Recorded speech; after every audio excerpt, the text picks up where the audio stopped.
Salut à tous, Axel de testmobile.fr. On est au MWC 2014 sur le stand de Yola. Jola, vous pouvez le prononcer comme vous voulez, mais normalement c'est Yola. Yola qui est, voilà, je vais vous présenter le premier Yola Phone. Mais Yola, qu'est-ce que c'est? Finalement, c'est une entreprise qui propose un produit et qui travaille sur l'OS Selfish OS, qui est l'évolution qui est basée sur Migo. Techniquement, je connais pas très bien le sujet, mais ce que je sais tout simplement, c'est que c'est l'évolution de Migo, Migo qui a été mis de côté, qui a été repris par Yola. On retrouve du coup, vous allez voir, hein, quelques éléments très très proches de ce qu'on connaît déjà, mais c'est extrêmement intéressant. Je vais passer par les specs d'abord. On a un appareil ici avec un écran 4.5 pouces, c'est du IPS QHD. 8 mégapixels à l'arrière, 2 mégapixels à l'avant, 16 Go de mémoire interne, 1 Go de RAM, slot micro SD. Il tourne sur Selfish OS et il fait fonctionner des apps Android, et ça c'est un point extrêmement important. Il pèse 141 grammes et il est vendu dès aujourd'hui sur le site de Yola. 399 €.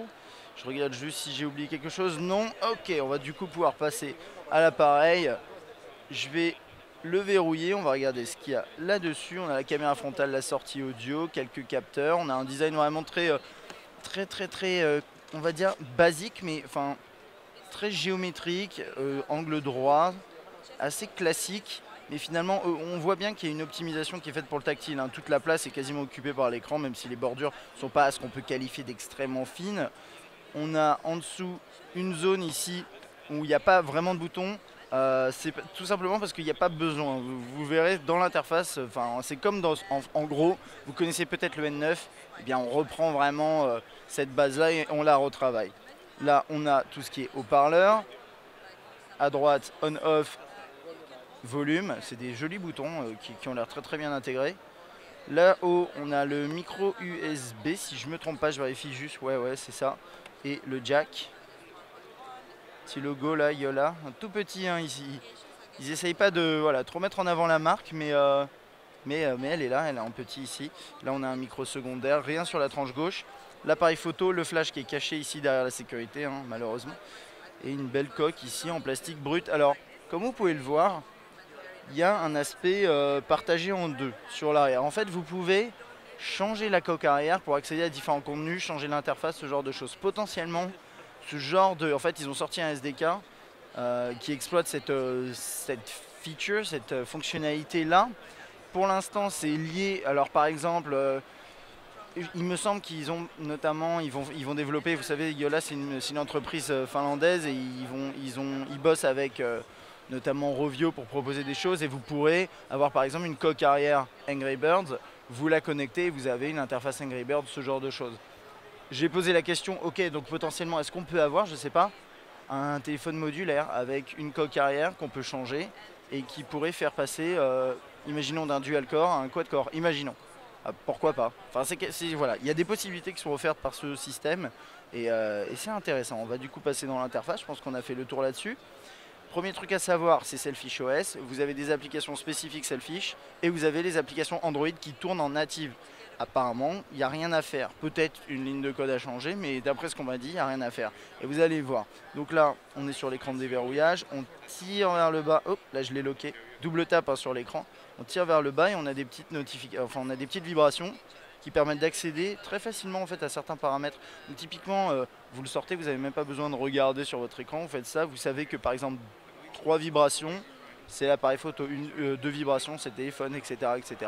Donc là, ça c'est pas mal du tout. On a quelques indicateurs ici au niveau des notifications. L'heure, là on a Bluetooth et ça, je suis pas sûr de ce que c'est. Mais par contre, si on tire là, on voit tout ce qui est batterie et réseau, j'imagine. Réseau ou jeu, ouais, ça doit être ça. Là, il n'a pas de carte SIM. On tire là, on a l'écran de multitâche. Ça vous rappellera ce qu'on avait sur le N9. Je vais juste voir un truc. Défilements latéraux, ça ne fait rien. Apparemment ici, ouais, c'est vraiment tout est en hauteur, quoi. Ça a été rechangé par rapport au N9 où c'était sur les côtés. Multitâche ici. Si je lance une application, je peux toujours faire comme ça pour la fermer. Ça vous rappelle à mon avis le N9 où il me semble que le mouvement était inversé. Là, j'admets, ça fait un bon bout de temps que j'ai pas utilisé mon N9 malheureusement. Et là, on a quelques raccourcis en accès rapide qui permettent d'accéder aux applications principales qu'on retrouve juste ici. Voilà. Et ensuite, là, on a le tiroir, le menu des applications où vous retrouvez tous vos contenus. Si je tire vers le bas, je sais plus si c'est censé faire quelque chose. Voilà les notifications. Ok, on peut les nettoyer, ce genre de choses. Et ensuite, voilà. Donc, en gros, ça c'est l'interface générale. Après, ce qui est sympa, c'est que vous avez pas mal d'applications. Là, je viens d'en fermer une autre. Et le plus important, et c'est là-dessus que je vais me concentrer, alors je suis en train de galérer un peu, là c'est pas grave. Voilà, on est bon.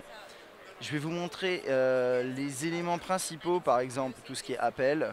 Donc là j'ai la liste des appels, on peut entrer un phone number, voilà, comme ça. L'interface est très très très esthétique, ils ont travaillé vraiment beaucoup là-dessus. J'ai toujours tendance, en fait j'ai tendance à faire ce mouvement là. Il faut que j'apprenne à utiliser cet appareil. D'ailleurs moi honnêtement il est pas très cher.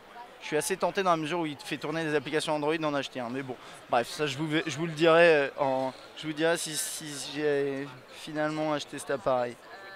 Donc là j'imagine que pour écrire un... Voilà, faut faire comme ça. Ah oui, et je pense qu'on peut... Attends, excusez-moi, je vais essayer un truc. Je galère encore un peu, mais en gros, ça ferme. Je pense qu'il y a une option back que je connais pas encore. Je suis désolé pour ceux qui connaissent bien, ils devaient être en train de crier devant leur écran, mais il faut faire comme ça. Voilà, là, un très très beau clavier. À voir ensuite comment ça fonctionne, si ça fonctionne bien. Donc là, les notifications, on est d'accord. Là, je peux fermer l'application. On va la fermer, ça va être bien. Hop, l'appareil photo. Alors, rotate the camera for best ambience result. Ok. Soit. Faudrait que... Ouh, waouh. Pas mal de paramètres là-dedans. Sensibilité à la lumière. Donc là, on règle les ISO, grid, camera mode, flash. Le white balance, tap to focus, focus infini, etc. Delay, main camera, ok, c'est cool. Tout ça, on verra plus tard, enfin on verra lors d'un test. J'ai demandé, je suis déjà en contact avec eux. C'est vrai qu'ils n'ont pas beaucoup d'échantillons à nous envoyer, c'est dommage. Mais j'aimerais vraiment quand même le tester. Rapidement la galerie. Pareil, hein, ça prend tout l'écran. C'est joli comme tout. Si je fais ça, voilà, c'est back ça j'imagine. Ça a l'air d'être back. On va dire que c'est back. J'ai décidé que ce serait back. Calendrier. Voilà. C'est ça. C'est très réactif. Hein. Extrêmement réactif. Du coup, je vais me concentrer maintenant sur toute la partie plutôt Android. Et c'est là que ça devient, en plus de ce qu'on a déjà vu, c'est là que ça devient encore plus intéressant. Vous avez par exemple la possibilité d'installer le Yandex Store, qui est un store très populaire en Russie, mais pas uniquement, et qui permet d'accéder à plein de fichiers APK. Donc ça c'est sympa, et vous les installez et vous avez vu. Alors actuellement il y a un petit truc, c'est que le multitâche Android ne peut afficher qu'une seule application dans cet endroit là. C'est à dire qu'en gros vous avez toutes ces applications là, c'est des applications selfish, ça c'est la seule application Android qu'on peut voir là-dedans. Si vous voulez accéder au multitâche Android, pour l'instant il faut faire ça, et après utiliser les boutons Android. Mais ça va changer après une mise à jour et on aura un système de multitâche assez énorme en fait où vous aurez vos applications Android et vos applications selfish dans un seul et même multitâche qui paraît plus cohérent. Mais dans l'état, moi ça ne me dérangerait pas d'utiliser ces touches là Android. Et là c'est vraiment les applications Android telles qu'elles sont disponibles sur le Play Store quoi. Et vous pouvez sideloader des fichiers APK. Vous pouvez... Enfin voilà, il y a plein de possibilités. Qu'est-ce que je regarde là? Ouais, Fruit Ninja. J'ai envie de tester un truc. J'ai envie de lancer Fruit Ninja et voir à quel point l'application est... Parce que c'est ça le problème aussi. Moi, je ne sais pas du tout comment ça fonctionne. Est-ce que c'est une émulation qui permet de faire fonctionner les applications Android? Est-ce que ça marche plus en natif? Je ne sais pas. Mais dans tous les cas, ce qui est intéressant de savoir, c'est est-ce que... New Game. Est-ce que c'est fluide? Alors, Fruit Ninja, c'est pas un jeu super lourd. Mais... Oups. Voilà, je suis en train de tout fermer. Oh non. Ok. Tac. Ouais, ça marche bien. À tester ensuite avec des jeux beaucoup plus lourds. Ce genre... Je suis pas très concentré. C'est pas grave. En fait, j'écoutais aussi à côté quelqu'un qui demandait à la démonstratrice, j'ai du mal, si l'appareil avait NFC et elle savait pas ce que c'était le NFC. Je me dis, oh, ça c'est étrange. Ça arrive. C'est pas grave. Et en tout cas, c'est un très très bel appareil. J'admets que je suis plutôt séduit pour l'instant. J'ai encore besoin d'apprendre à utiliser l'interface, mais ça viendra. Et je veux dire, moi je m'étais habitué très rapidement au N9 et ce serait le cas avec celui-là. Donc je vous tiendrai au courant, vous inquiétez pas si un test est fait, si je l'ai acheté ou pas, si ça vous intéresse, suivez-moi sur Twitter et puis on en parlera. Je sais au passage, je voudrais faire juste une petite mention. à Nicolas qui a un site qui est dédié Yola et je vous invite à aller voir ce qu'il fait parce que si vous cherchez quelqu'un qui connaît bien Yola, Nicolas je pense qu'il est bien, il est bien placé. Regardez, tapez Yola sur Google, vous verrez il y a Yola et ensuite il y a Yola FR qui est son petit site internet et qui vous permettra si vous avez envie d'avoir cet appareil ou ce genre de choses d'aller un peu plus loin. Mais nous de notre côté on va essayer de le tester avec grand plaisir et moi je vous dis à la prochaine.